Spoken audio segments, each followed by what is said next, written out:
welcome back to another Outdoor Philosophy. Well, we're going to continue our discussion on self-employment, and now we're coming to a home office. So obviously, when I'm talking about self-employment, I'm kind of talking about working from home. You could have an office out, maybe you rent a small office out of a bigger place or whatever, but regardless, the principles are going to be much the same. When you have a home office or an office out, I'm just going to use the term home office throughout this video, you need to make sure that A, it has a degree of separation for the rest of your life. Exclusively important if you are working from home. If you have an office that you're renting from somewhere else and you leave the home to go there, you automatically have a degree of separation. You know, what there is generally work, what's not there is generally not work.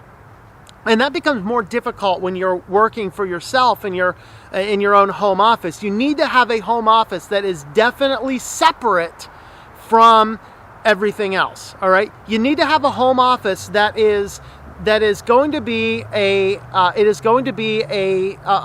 separate entity, a separate location, maybe a different part of the house. And you don't want to say, oh, I work from home and my living room's my home office, because there's other things that occur inside of that living space.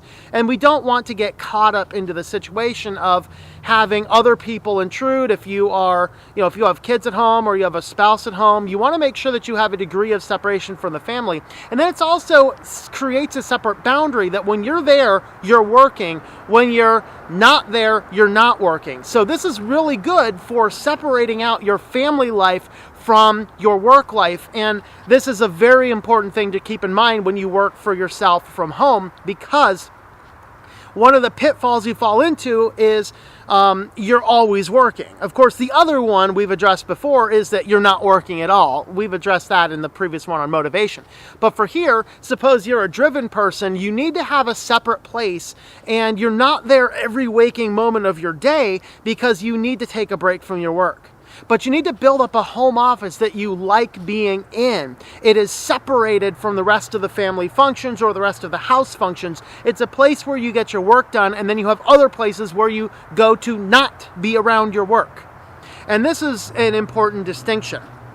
So as you are considering your home office, another factor, you want to make it a good, comfortable place. It doesn't want to be a place of drudgery, and it doesn't want to be a place where you want to escape from the rest of your life into that, But what we're talking about is make sure you have good working spaces, good working direction. So for me, I have a U desk because of the number of computers and the type of work that I do. I have a big desk that's a giant U. It's actually made of a composite of a big old steel teacher's desk on the one end of it, which kind of makes this big, huge platform, and then I have a smaller, thinner L desk wrapping around the rest of it, which houses other computer monitors, keyboards, and things like that. All right, so I have a very nice U-desk, and then I have a very nice swivelly chair, and some of you guys have seen that. It's kind of like falling apart. It's pretty old, but I like it. It's just fine. It's comfortable to me. Make sure you get a chair that's comfortable to you. You don't want to be on just a folding chair. You don't want to be on something that's just hard and uncomfortable, because then you're just not going to want to work as much, or you might be tempted to drag your work out of the office and go work somewhere else. You want your work environment to be a very good, very comfortable place. You're going to make sure that you have it to the level of distractions we've talked about last time. If you're okay with a TV running and it doesn't distract you and you get a lot of work done to have something playing in the background, have a TV in there so it plays in the background so you can have a good, comfortable environment. If that's going to distract you too much, then don't do that. Maybe you have a radio. Maybe you just stream something with some service like Spotify or something like that. And so you need to have an office that is good and comfortable. You want to have it personable. It's got to be a place that kind of reflects you as a personality. Do you like plants? Have some plants in there. I know one guy that he did his degrees in electrical engineering, but he also knew computer programming. So now he's, for the last several decades, he's actually worked for himself in a home office that is it's like walking into an atrium. It's got these super high ceilings with glass all over the ceilings. It's full of plants. He's got a snake back there because that's the type of environment he wants to spend his time working in. And so he builds out an office that matches him. I don't quite have that. For me, since I do a variety of things on a variety of computers, I just have a bake of different computers. I have a computer dedicated to media files, constantly playing audio or video or something. That's why I don't have a TV in mine. And then I also have the sets that I need for recording video. So I have one area which is a green screen set. I have another area which is a bookshelf that I use it for a more academic type set. And then I just have the general one that I use for any general video recording. So I have that type of environment. And of course my chair is a very nice swivel chair, so I can turn around to this computer or that computer, spin around in circle, maybe spin around the other way. The other thing I have in my office is one of my cats is very social and likes to be where I am. So I have a very nice cat bed in the corner of that office. So the cat will kind of hang out in there when I'm in there working throughout the day. So you got to build an office that speaks to you, that you're comfortable in, that you enjoy, that has everything that you need in it. It's got to have the room for the files. It's got to have the room for the resources.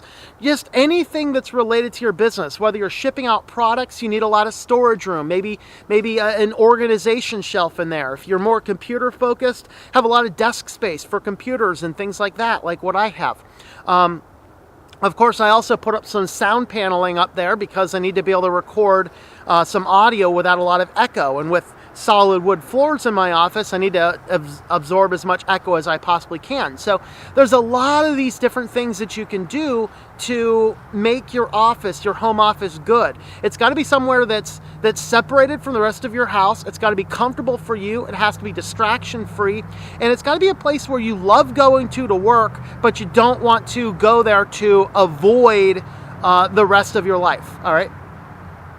So it is a work environment. And then you treat the home office as the place to work. You go in there to work. You don't go in there when it's not time to work. And that way you have a good separation for the rest of your life. So hopefully this helped you out as far as what your home office should look like and as far as working from home. So thanks for coming along and take a look at the rest of this series on outdoor philosophy.